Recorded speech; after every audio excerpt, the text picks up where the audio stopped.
There's no feeling more intense than starting over. If you deleted your homework the day before it was due, as I have, or if you left your wallet at home and you have to go back after spending an hour in the commute.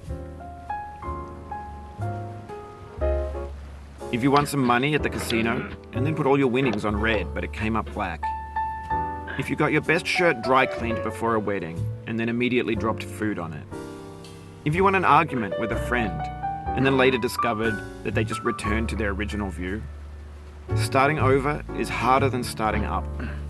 If you're not ready for that, like if you've already had a bad day, then what you're about to go through might be too much. Feel free to go away and come back. I'll be here.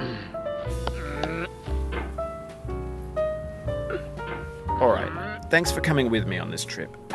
I'll understand if you have to take a break at any point. Just find a safe place to stop and quit the game. And don't worry, I'll save your progress, always, even your mistakes. This game is a homage to a free game that came out in 2002, titled Sexy Hiking. The author of that game was Jazzo, a mysterious Czech designer who was known at the time as the father of B games. And B games are rough assemblages of found objects. Designers slap them together very quickly and freely, and they're often too rough and unfriendly to gain much of a following. They're built more for the joy of building them than as polished products.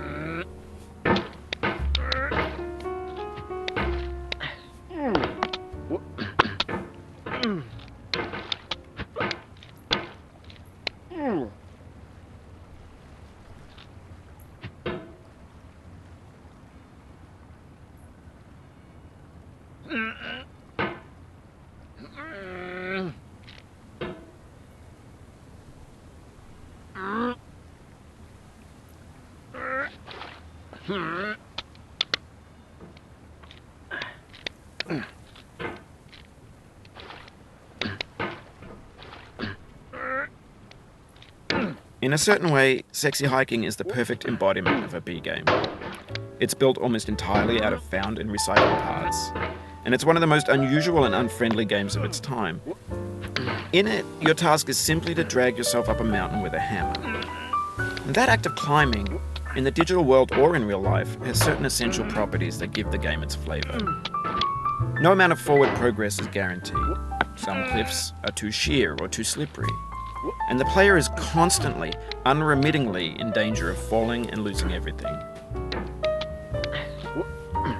Anyway, when you start Sexy Hiking, you're standing next to this dead tree that blocks the way to the entire rest of the game. It might take you an hour to get over that tree, and a lot of people never got past it. You prod and you poke at it, exploring the limits of your reach and your strength, trying to find a way up and over. And there's a sense of truth in that lack of compromise. Most obstacles in video game worlds are fake. You can be completely confident in your ability to get through them once you have the correct method or the correct equipment or just by spending enough time. In that sense, every pixelated obstacle in Sexy Hiking is real.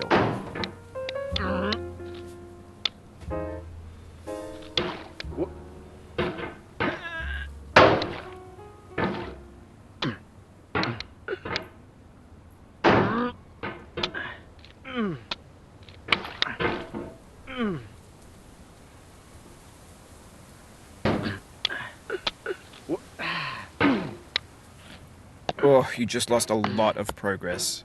That's a deep frustration, a real punch in the gut. A few minutes later.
The obstacles in Sexy Hiking are unyielding, and that makes the game uniquely frustrating.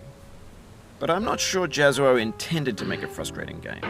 The frustration is just essential to the act of climbing, and it's authentic to the process of building a game about climbing. A funny thing happened to me as I was building this mountain. I'd have an idea for a new obstacle, and I'd build it, test it, and it would usually turn out to be unreasonably hard. But I couldn't bring myself to make it easier. It already felt like my inability to get past the new obstacle was my fault as a player rather than as a builder. Imaginary mountains build themselves from our efforts to climb them, and it's our repeated attempts to reach the summit that turns those mountains into something real.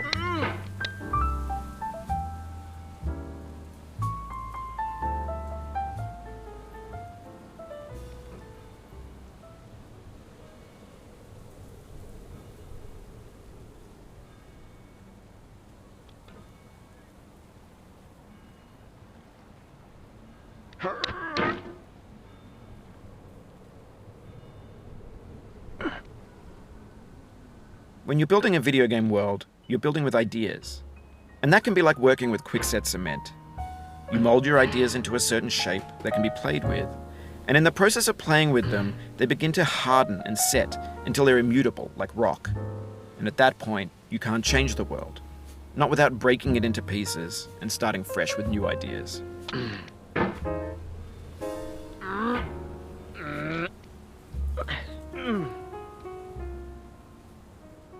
A few inches later.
For years now, people have been predicting that games would soon be made out of prefabricated objects, bought in a store and assembled into a world.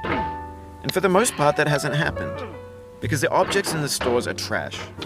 I don't mean they look bad or that they're badly made, although a lot of them are. I mean they're trash in the way that food becomes trash as soon as you put it in the sink. Things are made to be consumed and used in a certain context, and once the moment is gone, they transform into garbage. In the context of technology, those moments pass by in seconds.